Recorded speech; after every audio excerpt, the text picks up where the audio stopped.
El día de hoy quiero terminar con este tema en Lucas capítulo 14 y el tema del día de hoy se titula Amo y Señor de tus posesiones.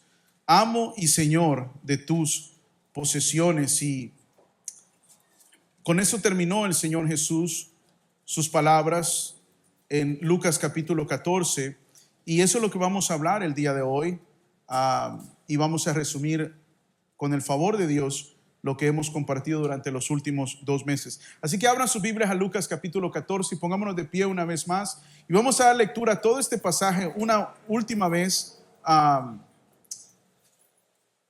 y le damos gracias a Dios por su palabra. Lucas capítulo 14 versículo 25 en adelante. ¿Ya lo tiene? Y dice la palabra del Señor así: grandes multitudes iban con él y volviéndose les dijo: si alguno viene a mí y no aborrece a su padre y madre y mujer e hijos y hermanos y hermanas y aún también su propia vida, no puede ser mi discípulo. Y el que no lleva su cruz y viene en pos de mí, no puede ser mi discípulo. Porque ¿quién de vosotros, queriendo edificar una torre, no se sienta primero y calcula los gastos a ver si tiene lo que necesita para acabarla? No sea que después que haya puesto el cimiento y no pueda acabarla, todos los que lo vean comiencen a hacer burla de él, diciendo: este hombre comenzó a edificar y no pudo acabar. ¿O qué rey al marchar a la guerra contra otro rey no se sienta primero y considera si puede hacer frente con 10,000 al que viene contra él con 20,000? Y si no puede, cuando el otro está todavía lejos, le envía una embajada y le pide condiciones ¿qué? De paz. Y este es el versículo de esta mañana, versículo 33. Así pues, cualquiera de vosotros que no renuncia a todo lo que posee, no puede ser mi discípulo. Señor, dura es tu palabra. Son palabras claras, no hay ambigüedad en ellas. Señor Jesús, permítenos hoy reflexionar sobre cada una de ellas fielmente, de acuerdo, Señor, al propósito por el cual el Espíritu Santo las dejó escritas. Te damos muchas gracias en el nombre de Jesús y todos decimos amén. Pueden sentarse. Por 2 meses les hablé acerca de este pasaje y mencioné temas como el costo de la salvación. Hablamos acerca de la diferencia entre los discípulos y la multitud, ¿correcto? Hay un grupo que seguía a Jesús que era la multitud, pero no eran sus discípulos. Hablamos acerca de las palabras duras de Jesús, ¿se acuerdan? Hablamos acerca de qué es un verdadero discípulo. Eso es lo que van a estar viendo nuestros jóvenes el día de hoy. Hablamos acerca de qué significa cargar tu cruz cada día y el hecho de que Jesús nos dijo en varias ocasiones que debíamos cargar nuestra cruz. Y durante los últimos 2 domingos se ha hablado acerca de lo importante que es contar el costo de lo que significa ser un discípulo del Señor Jesús. Y hoy vamos a hablar acerca de nuestra vida, nuestros bienes y todo lo que poseemos, porque esa es la manera en cómo el Señor termina esta parte de la Escritura en el versículo 33, cuando dice: así que cualquiera de ustedes que no renuncie a todo lo que posee, no puede ser ¿qué? Mi discípulo. Este versículo subraya, hermanos, el hecho de que el llamado a el ser discípulo del Señor y el estar dispuesto a hacer de él el centro de nuestra vida no es una simple sugerencia, sino un requisito definitivo para quienes desean seguir a Jesús. Es bien interesante, hermanos, que Jesús hace su última invitación en el versículo 33 con un negativo. A mí, si usted, quiero que vea las palabras, esa es una invitación en negativo, no en positivo. Él dice: no puede. Cuando usted va a invitar a alguien a ser parte de algo, o le pide a alguien que sea su novio o su novia, o le pide a alguien que venga a trabajar con usted, usted hace esa invitación si verdaderamente quiere que la gente venga en el positivo, no en el negativo. ¿Sí me explico? You do it in a positive way. You don't do it in a negative way. You don't tell them, if you don't do this, you can't come. Because what's going to happen? ¿Qué es lo que probablemente va a suceder? No, pues entonces no vengo. Y verdaderamente esa es la manera en cómo en la iglesia se hace la invitación el día de hoy, ¿sí o no? En el positivo, siempre es considerando lo que nos va a bendecir a nosotros, y Jesucristo nunca hizo una invitación así, siempre usó el negativo.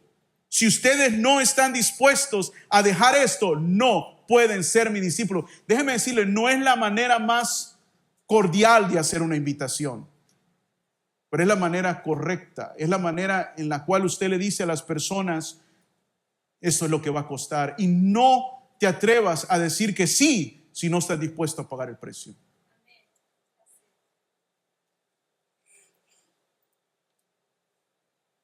Así que cualquiera de ustedes que no renuncie a todo lo que posee, ahí está el negativo, no puede ser mi discípulo. No puede ser mi discípulo. Y lo mencioné a través de las últimas semanas. ¿Cuál fue la respuesta de la gente, hermanos? ¿Cuál fue la respuesta de la gente? Se fueron. Se fueron. Porque usted diría entonces, pero no, se fueron. La respuesta de ellos, no estamos dispuestos a pagar ese precio. ¿Y qué hizo Jesús?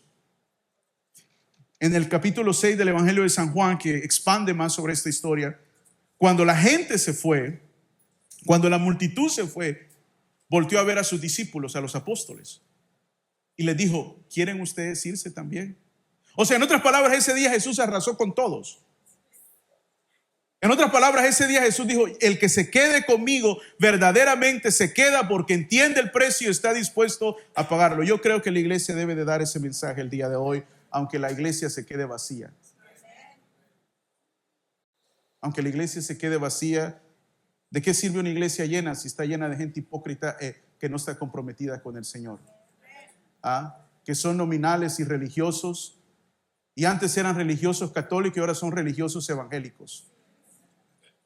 Eso es lo que somos, hermanos, religiosos evangélicos. La vida, la fe, la palabra no tiene ningún efecto en nuestra manera de vivir o en nuestra conducta. Es algo increíblemente triste y trágico. Esta es la manera en que Jesús terminó la invitación. Y Jesús dice algo muy interesante en sus últimas palabras. Él dice, debe renunciar a sus posesiones. ¿Qué significa eso? Posesiones, eso es muy simple, está hablando de dinero. Está hablando de lo material, está hablando de todo lo que una persona puede llegar a tener o a adquirir en un periodo de vida. Hay una película, no me acuerdo el nombre, con este actor famoso, John Travolta, está basado en una historia real, donde él, por ayudar a unas personas, él es un abogado rico, etcétera, etcétera, y todo lo pierde por estar en un caso civil defendiendo a gente, y llega donde un juez porque él se declara en bancarrota, y el juez le dice, tú eres un abogado, le dice, ¿dónde está todo lo que conseguiste en la vida? Era un hombre de 50 años. Where is lo que uno alcanza en la vida después de una profesión? Y yo no tengo nada. Y eso es lo que Jesús debe entender. Lo que uno llega a alcanzar a través de la vida, a través de su trabajo, a través de las cosas que uno hace. ¿Sí me explico? A eso se refiere el Señor, porque cuando lo quisieron una persona seguir y le dijo, Señor, yo iré contigo donde quiera que vaya, Jesús dijo otra cosa. Es que podemos pasarnos un año entero hablando de este tema, hermano. Jesús le dijo a un hombre, las zorras tienen sus cuevas y los pájaros tienen sus nidos, mas el Hijo del Hombre no tiene dónde reposar su cabeza. You know what that means, right? Are you willing? You got your stuff, you got your houses, you got your things. Are you willing not to have that to follow me? Porque si yo te mando a predicar, porque si yo te mando a Éfeso, porque si yo te mando a Corinto, como mandé a Pablo, como mandé a Pedro, como mandé a Juan, ya no vas a poder disfrutar de esas cosas. No es que el Señor no tuviera una casa literal. La Biblia dice, de Dios es la tierra y su plenitud, el mundo y lo que en él hay. Pero en el momento en que nosotros le decimos a las personas que estén dispuestas a sacrificar, they're unwilling. They're unwilling. ¿Qué significa esto, pastor? Significa, bueno, le voy a decir lo que no significa en primer lugar. En primer lugar, no significa que usted puede, por alguna manera posible, comprar con bienes, o porque usted sacrifica, o porque usted da el favor de Dios, ni mucho menos la salvación. No importa cuánto nosotros estemos dispuestos a renunciar en esta vida o cuánto estemos dispuestos a dar en esta vida, hermanos, nunca podremos nosotros pagar, ofrendar, dar el perdón de Dios. Eso es claro. Es más, eso fue lo que promovió o lanzó o Dios utilizó para traer la reforma en el 1500 a través del monje Martín Lutero, que la Iglesia Católica había traído una depravación y un paganismo y una maldad tan profunda que permitió algo que se llamó indulgencias. ¿Cuántos saben lo que son las indulgencias? Literalmente las indulgencias es paga para que tus pecados sean perdonados. Y llegó un punto donde los hombres de Dios dijeron, no, esto ya no es, esto es inaceptable. Esto es inaceptable. O sea, entonces los ricos paguemos por pecar. Esto es terrible. Jamás el hombre puede dar a cambio de su salvación y el perdón de sus pecados. Me explico, eso es una ofensa a Dios. Cuando un hombre en el libro de los Hechos llamado Simón vio a Pedro que sanaba enfermos y levantaba muertos, le dijo, ¿cuánto debo de pagar para tener ese poder? Y Pedro le dijo, tu dinero perezca contigo porque has creído que el don de Dios se paga con dinero. Y yo creo que Pedro estaba esperando que el Espíritu Santo cayera y ¡pah!, le diera muerte. ¿Sabe por qué? Porque unos días antes había hecho eso el Espíritu Santo con Ananías y Zafira. Entonces yo creo que Pedro se quedó así, a ver a qué hora le cae para que se muera. Porque eso fue lo que le dijo Pedro. Quiero que vaya conmigo al libro de Isaías capítulo 55, rápidamente. Ya lo tiene. Isaías 55. Rápido, hermanos. Isaías 55, capítulo del 1 al 4. Ya lo tiene. A todos los sedientos, venid a las aguas, y a los que no tienen dinero. ¿Cuánto? A los que no tienen dinero, venid, comprad. ¿Cómo va a comprar usted sin dinero? Venid, comprad y comed. Venid, comprad sin dinero y sin precio vino y leche. Wow. Isn't that beautiful? ¿Por qué gastas el dinero en lo que no es pan y vuestro trabajo en lo que no sacia? Oídme atentamente y comed del bien, y se deleitará vuestra alma con grosura. Inclinad vuestro oído y venid a mí, oíd y vivirá vuestra alma, y haré con vosotros pacto eterno, las misericordias firmes de David. He aquí que yo lo di por testigo a los pueblos, por jefe y por maestro a las naciones. Vaya conmigo a Primera de Pedro. Primera de Pedro está al final de su Biblia, hermanos. Ya lo tienen. Primera de Pedro. First Peter. Si algo van a sacar de acá es que ya van a saber dónde están los libros de la Biblia, ¿verdad? Para los cristianos de 10 años que I don't even know. Primera de Pedro 1:18. Ya lo tienen. Dice la palabra del Señor así. En Primera de Pedro 1:18 dice, sabiendo que fuisteis rescatados de vuestra vana manera de vivir, la cual recibisteis de vuestros padres, no con cosas corruptibles como oro o plata, sino con la sangre preciosa de Cristo, como de un cordero sin mancha y sin contaminación. Entonces, cuando Jesús dice que debemos de dar y estar dispuestos a renunciar, Él no está hablando de que usted lo va a dar para adquirir algo de parte de Dios. De 100 para que Dios le dé 1000. Eso es la mentira del evangelio de la prosperidad, que vamos a hablar de ello por 1 mes y medio el próximo año, en mes de enero y febrero. Prepárese. This is going to be something. It's really going to be something. O se llena la iglesia o se vacía. Eso va a suceder, una de las dos cosas. No significa, hermanos, el buscar ser intencionalmente pobres. Quiero decir eso y quiero decirlo puntualmente. No es pecado ser rico. Nadie dijo amén porque no hay rico. No es pecado ser rico. En ninguna parte de la Biblia dice que es pecado ser rico. Not once.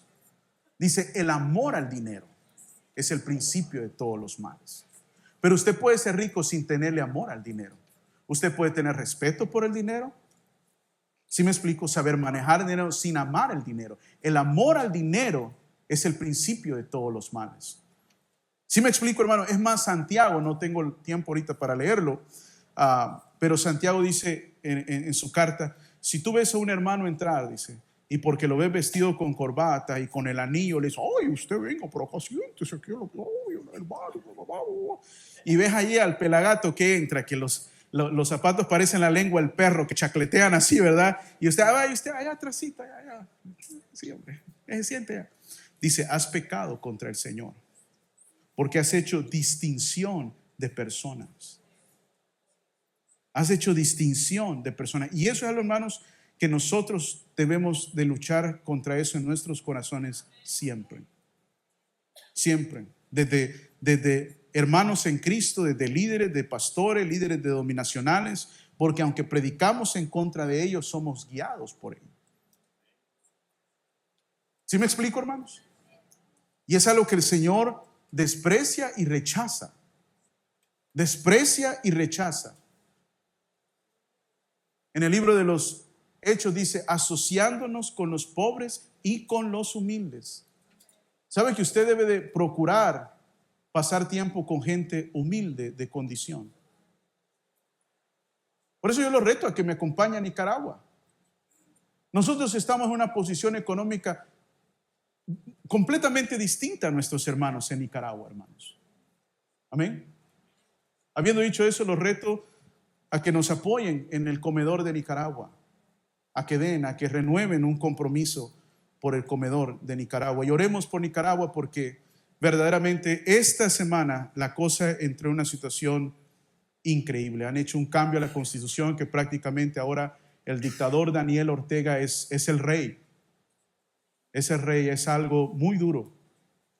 Todos los templos que están en Nicaragua, que nosotros hemos ido, todos ahorita podría llegar el gobierno, invadirlos y quitarlos sin ningún amparo legal. Cada uno de ellos, hermanos. Las iglesias hoy en día, hoy legalmente son de ellos los templos. No estoy exagerando, legalmente son de ellos los templos.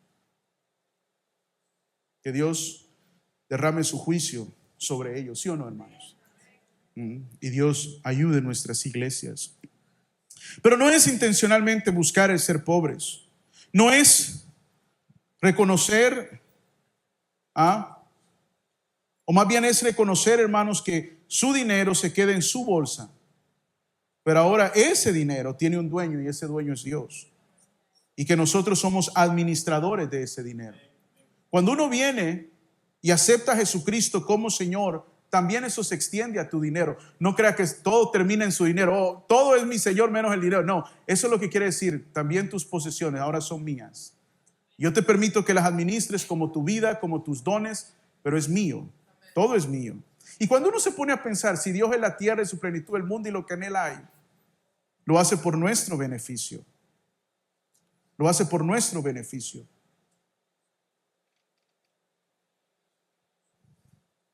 En otras palabras, mis queridos hermanos, la actitud debe cambiar. La actitud acerca de lo que Dios nos ha permitido tener en esta vida. Cambiamos la actitud de dueño a la actitud de mayordomo y administrador.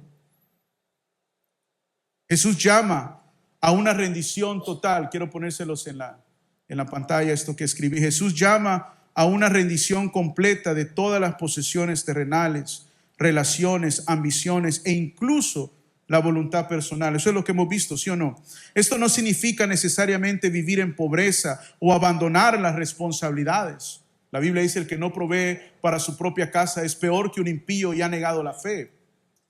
Sino sostener todo con manos abiertas, reconociendo que todo pertenece a Cristo. El corazón debe estar libre de ataduras a los tesoros terrenales y enfocado en los propósitos eternos. ¿Hace sentido eso? No es que Dios viene y te está quitando, pero tus manos están abiertas a la dirección de Dios en nuestra vida acerca de lo que poseemos. Y si esto es verdad, hermanos, ¿cómo pudiese Satanás utilizar nuestro dinero para las cosas malas? Yo ponía un mensaje y creo que se los mandé a muchos de ustedes preparando esto. ¿Qué vemos nosotros del dinero, hermanos? Cuando no está con manos abiertas al Señor, que Él nos dirija y Él nos instruya. Que para los que tienen se vuelve su Dios. Se vuelve el medio por el cual el corazón se corrompe. ¿Sí me explico? Como sucedió con Ananías y Zafira. Ananías y Zafira es el ejemplo de personas que querían el aplauso de la gente sin hacer lo que otros hermanos habían hecho. ¿Sí me explico? Que era dar. Por eso el Señor le dice: tu dinero perezca contigo, porque has mentido al Espíritu Santo. Y para aquellos hermanos que no son buenos en la administración del dinero, también se vuelve una maldición. ¿Por qué? porque constantemente estamos luchando en nuestra vida personal porque no sabemos manejar el dinero. Cuando pienso en lo que voy a compartir en enero y hablamos acerca, hermanos, de lo que daña nuestra vida espiritual, como pastor puedo ver que el uso y el manejo del dinero es un gran problema en medio de nuestra iglesia. Constantemente escucho yo problemas de dinero. ¿Sí me explico? Y vuelvo y repito, es como hablar acerca de la depresión y la ansiedad en el país donde deberíamos de vivir todos más felices y más contentos porque es próspero y es seguro. ¿Cómo puede ser en el país más próspero y seguro que nosotros estamos batallando con dinero si no es el hecho que tenemos dos problemas en nuestra vida? Y hay dos enemigos de la estabilidad económica. La primera es la haraganería. Ninguna persona haragana va a ser próspera, hermano. No importa por muy inteligente que sea, it just doesn't happen. Y la segunda es la vanidad fuera de control.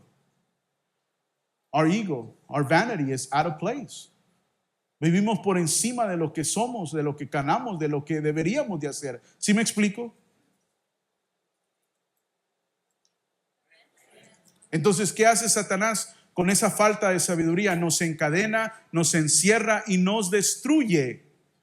Nos destruye, hermanos. ¿Sí me explico? Nos corrompe. Y nos volvemos esclavos. Ya no tenemos tiempo para la familia, no tenemos tiempo. Yo ponía varias imágenes en las redes sociales.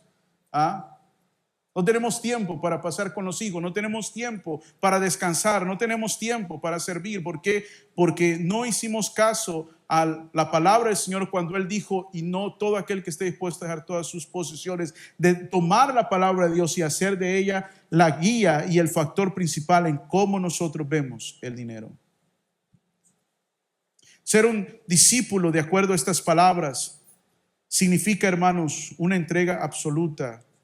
Aunque la salvación, y hemos dicho una y otra vez, es un regalo gratuito por medio de la fe y de la gracia, demanda una respuesta de dedicación completa. Una fe genuina se manifiesta en una vida totalmente alineada con Cristo y su voluntad, que incluye tanto confiar en Él como estar dispuesto a sacrificar cualquier cosa que obstaculice nuestra relación con Él.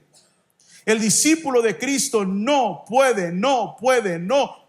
amar al mundo más que a Dios. Esto es opuesto a la voluntad de Dios. El modelo bíblico es claro.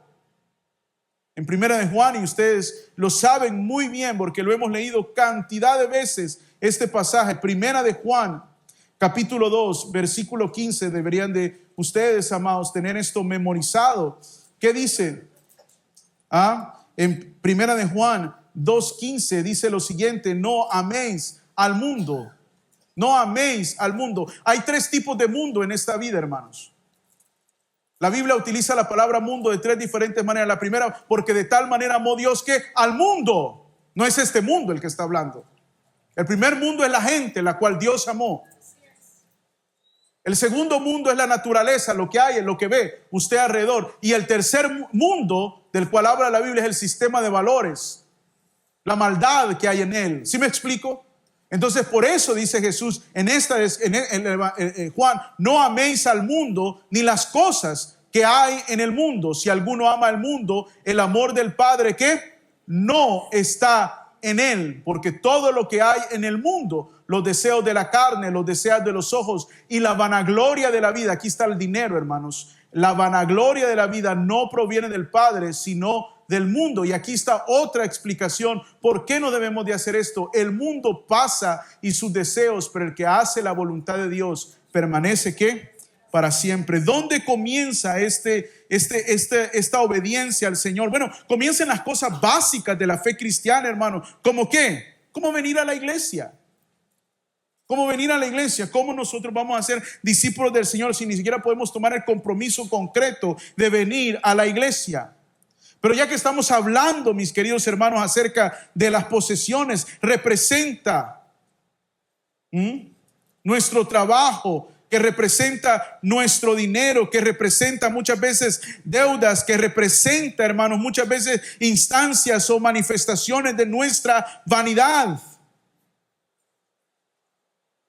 ¿Dónde comienza esto? En la familia, en el tiempo familiar, en el tiempo que dedicamos sin distracciones a ellos. ¿Dónde comienza esto, hermanos? En venir a la iglesia y no dejar que otras actividades corrompan nuestro compromiso con el Señor, como mencionaba hace unas semanas antes. Cuando sus hijos estén en deportes, no los ponga en el horario que usted sabe que tiene que estar en la iglesia. Porque, hermano, yo le puedo garantizar que para usted como padre es vital que esté aquí para que esos niños crezcan bien. Le garantizo al 100 por 1 que es una mayor inversión para la felicidad de sus hijos que usted esté sentado en la iglesia, que esté parado en una cancha a la hora que debería estar sentado en la iglesia. ¿Sí me explico? Porque ¿de qué sirve saberle pegar bien una pelota si en la casa están como viles perros y gatos? ¿De qué sirve, hermanos? Pero no hay nada de malo con los deportes. Vaya después. Pásese todo el día ahí, no hay ningún problema, pero no comprometa su tiempo con Dios. Esto es inexcusable, no importa la excusa que usted quiera poner, no es aceptable al Señor. Y habiendo dicho eso, Dios no puede ser burlado. Todo lo que el hombre siembra, eso cosechará. Hoy, hermanos, gozamos de un horario ideal, 9 de la mañana, ¿sí o no? 10:30 ya salimos, tiene todo el día para hacer todo lo que usted quiere hacer. Es inaceptable que en esta iglesia usted no venga porque tiene otros compromisos. El dar es una manera de ser discípulo del Señor. Sus diezmos, sus ofrendas, que muestran generosidad, especialmente sus ofrendas, más allá de lo que creemos que es nuestro compromiso. Vaya a 2 de Corintios, ya lo tiene. Vaya a 2 de Corintios. Una iglesia que batalló mucho con su pecado, su desobediencia. 2 de Corintios capítulo 9, versículo 6, ya lo tiene. Vamos a leer el versículo 7. 2 de Corintios 9, 7. Ya lo tiene, amados. Todos deberían de buscar esto. 2 de Corintios 9, 7. Dice la palabra del Señor así: cada uno dé como propuso en su corazón, no con tristeza ni por necesidad, porque Dios ama al dador. ¿Qué? Si usted va a dar $200, pero si dar 200 le quita la alegría, no dé 200. Si dar 100 lo hace con alegría, mejor de 100. Porque si da los 200 con miseria y con frustración de corazón, ya eso no le agradó a Dios. El que da lo que dé, délo con alegría, délo con gozo en su corazón. No entremos en el legalismo. Voy a hablar de esto a gran profundidad en el mes de enero. Pero muchas veces este versículo dice, ya ve, cada uno como propuso en su corazón. Entonces yo gano tanto y yo creo que le voy a dar $10 a la iglesia o $5. ¿Saben lo que quiero decir? Algo que no representa nuestra economía. Bueno, yo le diría, antes de hacer un énfasis en 2 de Corintios capítulo 9, versículo 7, ¿por qué no leemos lo que dijo Pablo antes? En el versículo 6. Es solo un versículo más arriba. Miren lo que dice el versículo 6. Por esto digo, el que siembra escasamente, también segará escasamente. Y el que siembra generosamente, generosamente también ¿qué? Y luego Pablo dice, cada uno de. Pero Pablo hacía dos cosas bien interesantes. En el versículo 7 él dice lo que Dios te puso en tu corazón. Pero en el versículo 6 él te manda que examines tu corazón. Para que no te engañes y digas, esto Dios me lo puso, pero en realidad es el producto de tu propia carnalidad y de tu propia falta de amor y generosidad a Dios. Porque Dios ve y juzga también cada una de esas cosas. Vaya conmigo ahí rapidito, Primera de Corintios. Ahora es unas hojas antes. Primera de Corintios capítulo 16, ¿ya lo tiene? Versículo 1 y 2. Primera de Corintios capítulo 16, versículo 1 y 2. Pablo nos habla en Segunda de Corintios de dar con generosidad. En este pasaje Pablo nos habla de contribuir según lo que Dios nos ha dado. En cuanto a la ofrenda para los santos, haced vosotros también de la manera que ordené a las iglesias de Galacia. cada primer día de la semana, cada uno de vosotros ponga aparte algo según haya que prosperado, guardándolo para que cuando yo llegue no se recojan entonces ¿qué? Ofrendas. Pablo nos exhorta bajo el mandato del Señor de dar y tener nuestras manos abiertas en nuestras posesiones, a dar como hemos prosperado. Y me llama la atención porque Pablo dice, como he mandado a las iglesias de Galacia. Pablo lo considera un mandato de parte de Dios. Y luego entra en aún más detalle. Cada primer día de la semana. ¿Cuál era el primer día de la semana? El día domingo. Vaya conmigo a Gálatas capítulo 6, versículo 6. ¿Ya lo tiene? Gálatas capítulo 6. Hablemos de la generosidad y de tener nuestras manos abiertas al Señor, porque esto también manifiesta que somos sus discípulos. Gálatas capítulo 6, versículo 6. ¿Ya lo tiene? Qué tremendo este versículo.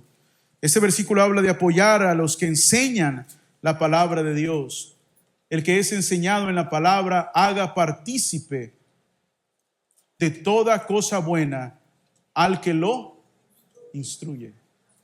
A mí me llama la atención la gente que dice que ama a la iglesia y nunca da a la iglesia. Usted sabe que la iglesia paga mi salario, ¿no?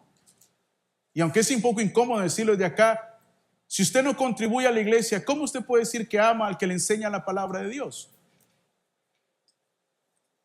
No lo digo yo, lo dice Pablo acá.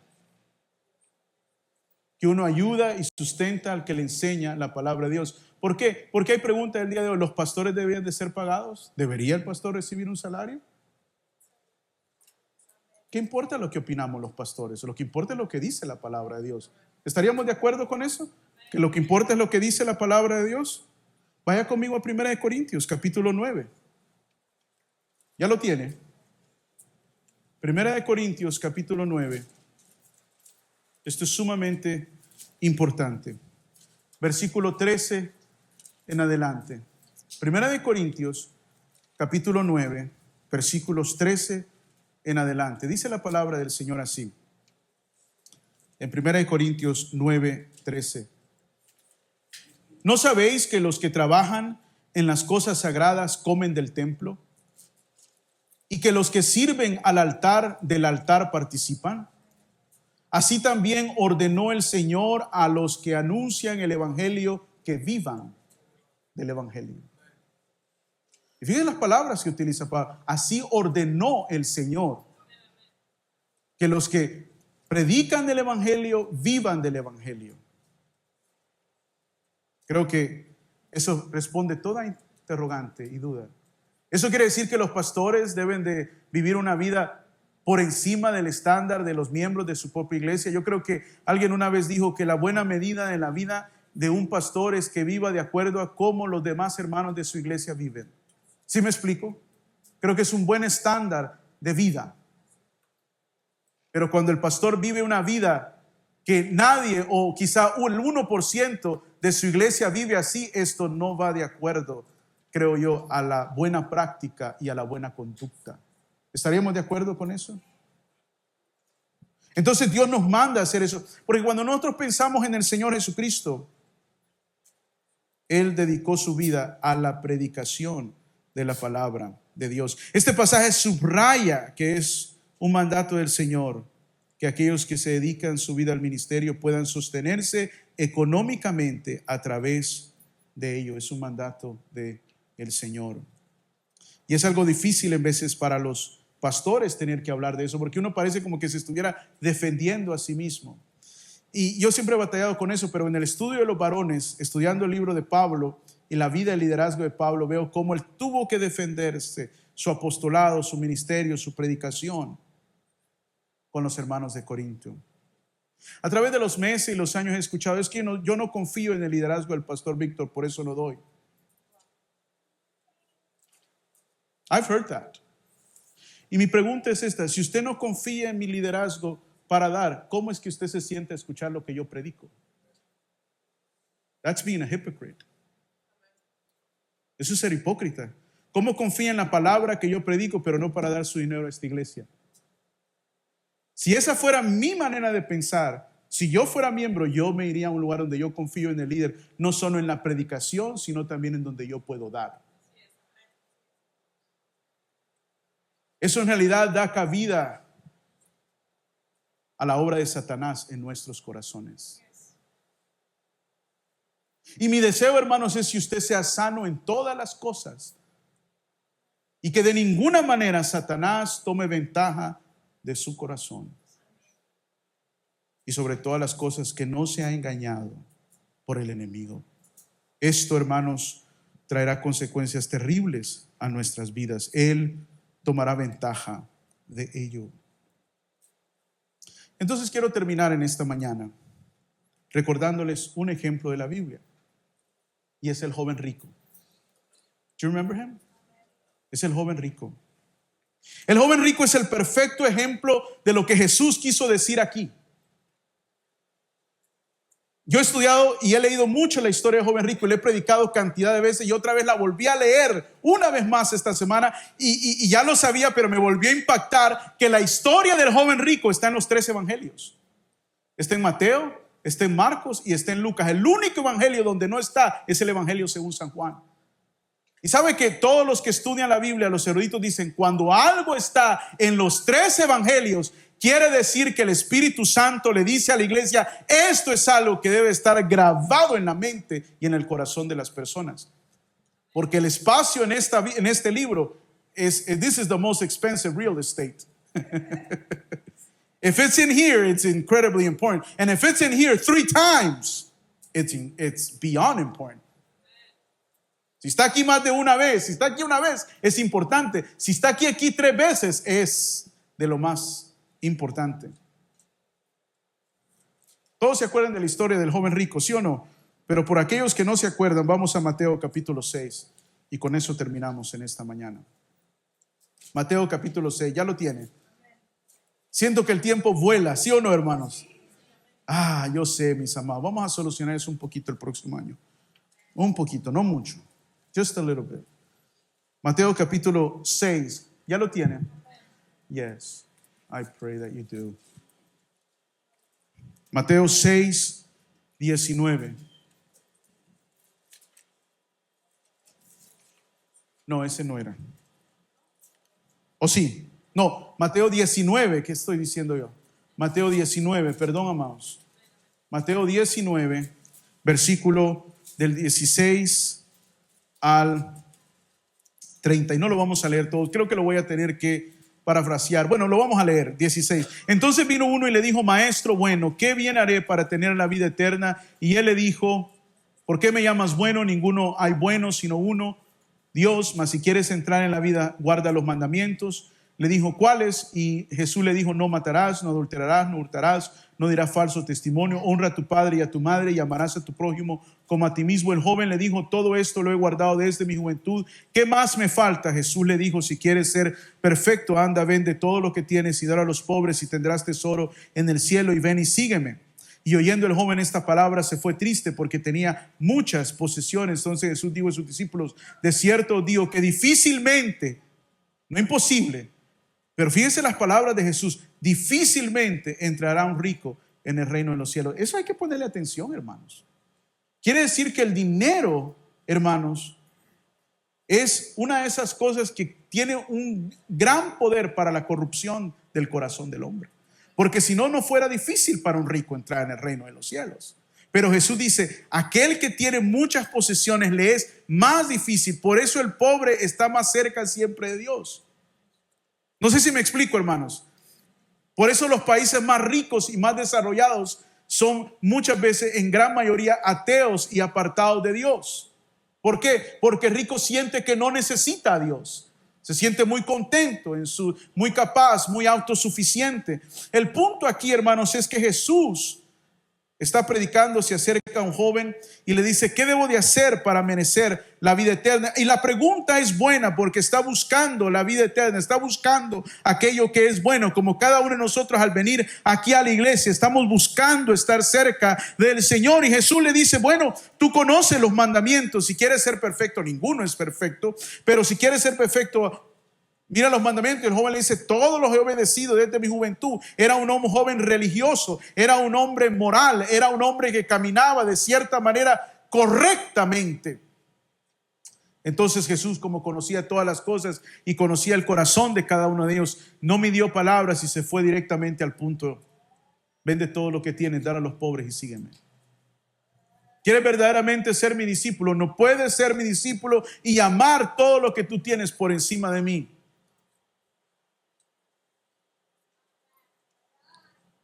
Hace como 1 año o 2 años prediqué acerca de esto, lo prediqué el domingo, lo prediqué con los jóvenes adultos. Hoy en día, hermanos, todos nosotros hubiéramos aceptado a ese joven rico en cualquiera de nuestras iglesias. Joven, rico, moral, etcétera, lo hubiéramos aceptado, ¿sí o no, hermano? Es más, lo hubiéramos hecho líder, es más, lo hubiéramos hecho parte de la junta directiva de la iglesia. Yes, we would. Yo prediqué esto delante de varios pastores y todos: yes, you would, you big liars. Dije: bunch of hypocrites. You would have. I would have. I know they would have because I would have. Yo sé que lo hubieran hecho porque yo lo hubiera hecho. ¿Me explico, hermanos? Pero por eso tenemos a Cristo, que no es como nosotros, caídos. ¿Sí o no? Por eso lo tenemos a Él como el mayor ejemplo. Y a Jesús no le importaba las riquezas del joven, a Él le importaba el joven. Porque cuando el joven se fue, no lo llegamos a ese punto, la Biblia dice que a Jesús le dolió que decidiese amar más las riquezas que seguirlo a Él. Pero Jesús confrontó al joven con su amor primordial, que eran las cosas. Y las cosas que vienen a la par de las cosas. Porque si usted es rico, ¿qué tiene? Tiene posición, tiene autoridad, tiene poder, tiene influencia. Cuando usted llega a un lugar, le dicen: siéntese, por favor, ¿sí o no? They treat you differently. Are you willing to leave that? ¿Estás dispuesto a dejar eso? Que te traten de una manera especial, para que te traten como tratan a todos mis demás discípulos. No vas a ser más, no vas a ser menos. Vas a ser como Pedro, vas a ser como Juan. Oh, no, that's not what I want. Then you cannot be my disciple. Do not be fooled, brothers. No se dejemos engañar. En el reino de los cielos no hay nadie mayor ni menor. Su dinero o la falta de dinero no lo hace más grande ni lo hace más pequeño. Ni tener más lo hace más grande, ni tener menos lo hace más pequeño. ¿Me está escuchando? It does not. It does not. Y Dios nos ayude nunca a hacer preferencia con el que tiene más o el que tiene menos. Dios nos ayude, hermano, porque ese día que Dios mejor nos quite de este lugar. Porque cuando yo veo los evangelios, el Señor se asoció más con los humildes que con los ricos. Yo sé que admiramos las riquezas y las cosas que hay en el mundo, pero miremos el ejemplo del Señor, que fue humilde en todas sus cosas y en su manera de vivir. Y si Dios nos ha bendecido con cosas, abramos nuestras manos al Señor y seamos generosos. Y no nos olvidemos que de Él es la tierra y su plenitud, el mundo y no lo que hay. Y no permitamos que Satanás contamine nuestro corazón con las cosas que se van a quedar en esta tierra. ¿De qué le sirve al hombre, dijo Jesús, ganar el mundo si pierde su alma? ¿De qué le sirve al hombre hacer grandes graneros y llenarlos? Todos vamos a ir un día, hermanos. Yo, que he estado a la par de gente en su lecho de muerte, le puedo garantizar que a nadie le importa cuánto tiene. They don't care. They don't care. They just quieren saber que están con Dios, saber que están en paz con Dios, saber que van a cerrar sus ojos en unos minutos y saber que los van a abrir delante de Cristo y sentirse rodeado de las personas que han llenado su vida de alegría y de gozo. That's what matters most. Do not be fooled. Nunca venda eso por nada más, hermano. Don't sell it. Don't sell it, porque esa es una de las mentiras más antiguas de Satanás. Y es increíblemente poderosa. Pongámonos de pie en esta mañana. Vamos a orar. Mi buen